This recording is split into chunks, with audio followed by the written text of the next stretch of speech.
This episode was really good. It had a great sense of curiosity and suspense throughout, and it develops the story in an interesting way. And there's a lot of stuff that happens in it. A lot. That was a spoiler-free version of this video. There's a lot of stuff to talk about here, and it's pretty much all plot twists. Big, giant, twisty, turny maze. Ugh. So I'm just going to put this screen here. So, don't be a YouTube commenter and complain that we spoiled it for you. We literally just said that it's a spoiler. Do I really need to go get a bullhorn? Spoiler! Spoiler!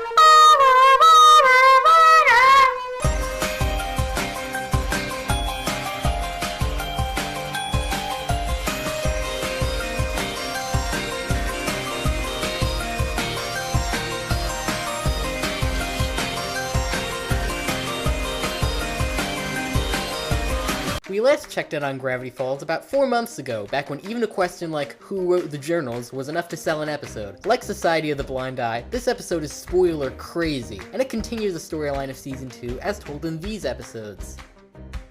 But I think the episode that takes its inspiration from the most is one we barely mentioned at all in our last video, the Season 2 premiere, in which Stan tries desperately to hide the secret device under the shack from these two government agents. And Stan has just become one of my new favorite characters next to Bill.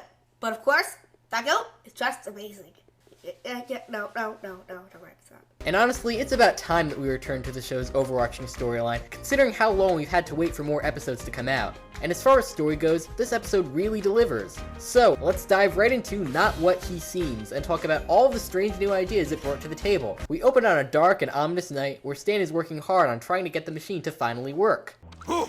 Can't be too careful with this stuff. Oh, and you are so careful. You need to make a safety video. Actually, a safety video from Stan will probably be hilarious. But back on track, Stan activates the machine and it starts a countdown timer. The machine swirls and then gravity falls. No, literally, I'm not joking. Stuff starts floating up into the air, and we even get a reference to the theme song, which is really clever. This is going to be a recurring side effect of this machine starting up, where every now and then things start floating. Action music is always appropriate, especially when Stan is doing something awesome. And gravity keeps falling. Help! I'm gravity falling and I can't get up!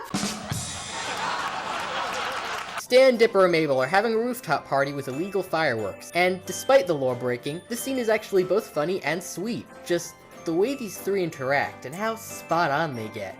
I don't think the Pineses have ever felt more like a real family, which is good considering what's about to go down. So in this scene, things start out all cute and happy, and then suddenly, all the government agent peoples arrive. And on a side note, Stan's hat is apparently made of skin. Just listen to the sound that happens when he smacks it.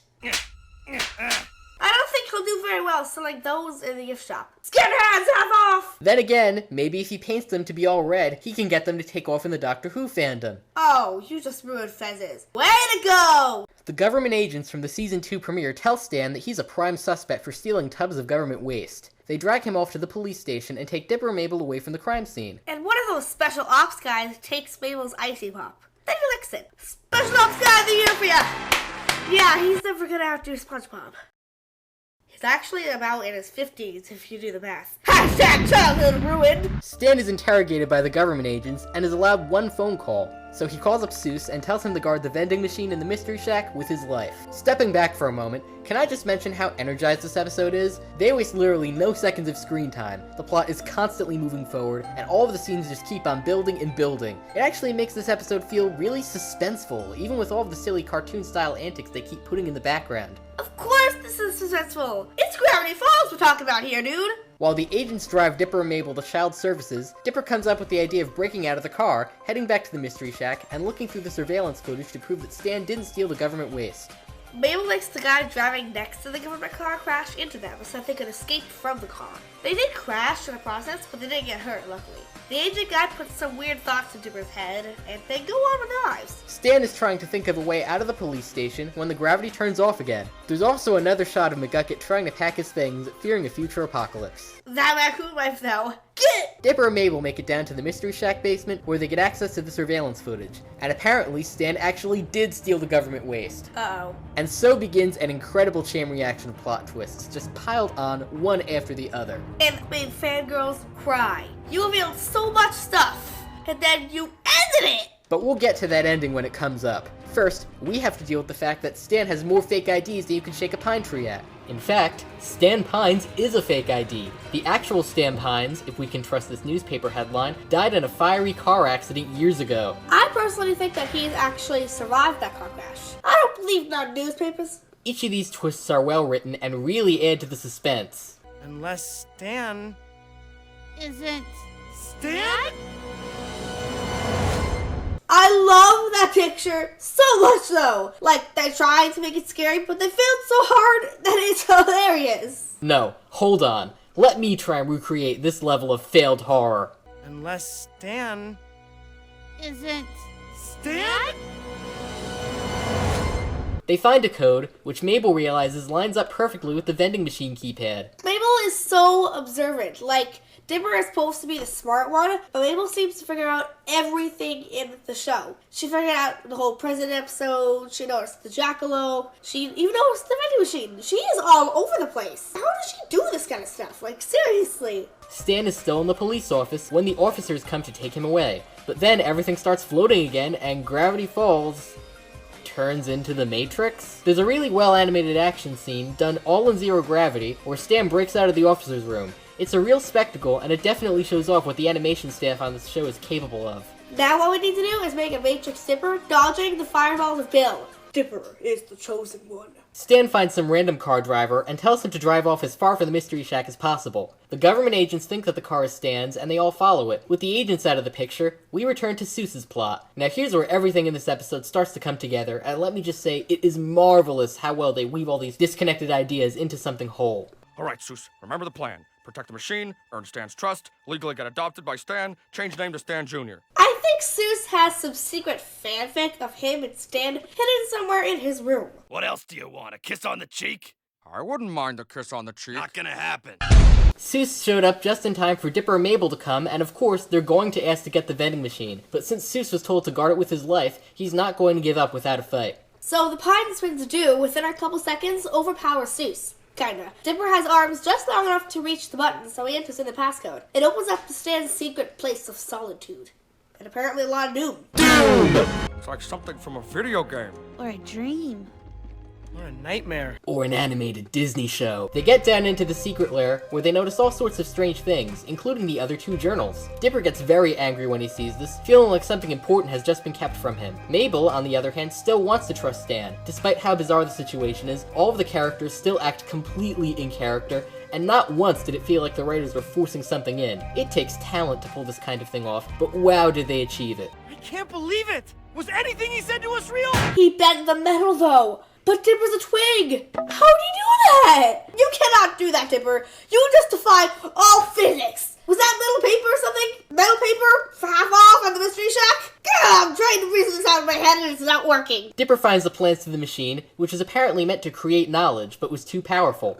And now, if it's completely powered up, it can completely destroy planet Earth. Question. If it was too powerful, could you just get someone to smash it? You didn't write the instructions in there, did you? Oh wait, apparently you did because you write all the wrong things inside of your journals. You say, do not summon at all costs on Bill's page. Yet, in a different book, you tell him exactly how to summon them. The author just needs to go back through all of his books and erase half the stuff that he wrote. This is why we don't write in pen the first time, kids. It's also why we eat our veggies. Because he's always watching. The machine is only a little over a minute from being completely powered up. The three find the off button, but before they can press it, Stan bursts in and tells them to wait. What comes after this is the single most powerful scene in the entire show. People are never going to get over this episode. And the next show's in summer.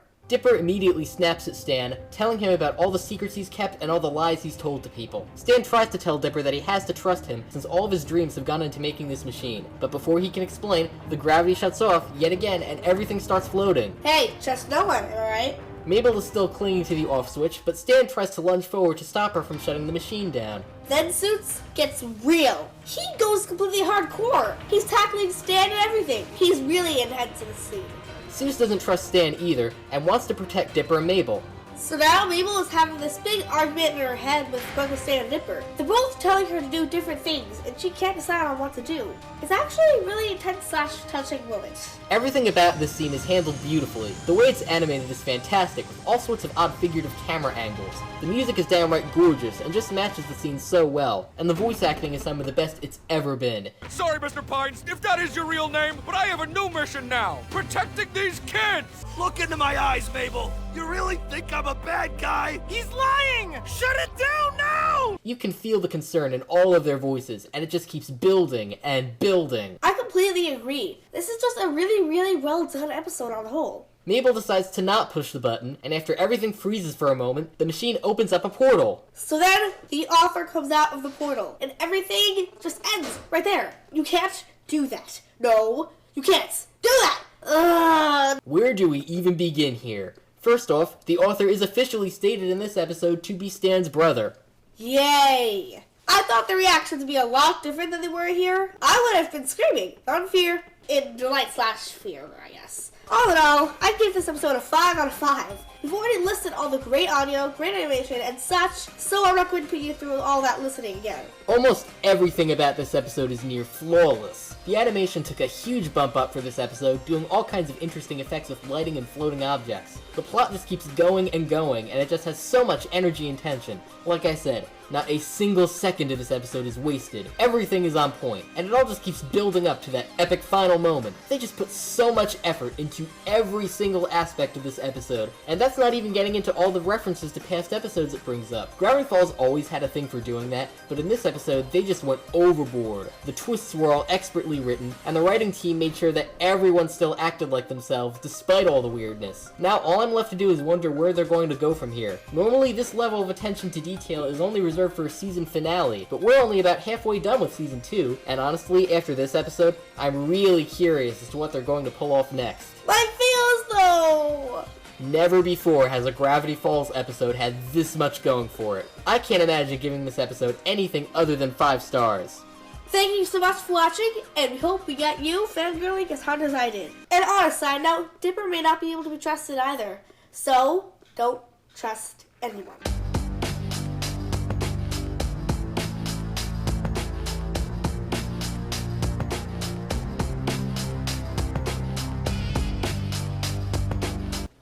Well, thanks for reminding me, did you know section of Wikipedia.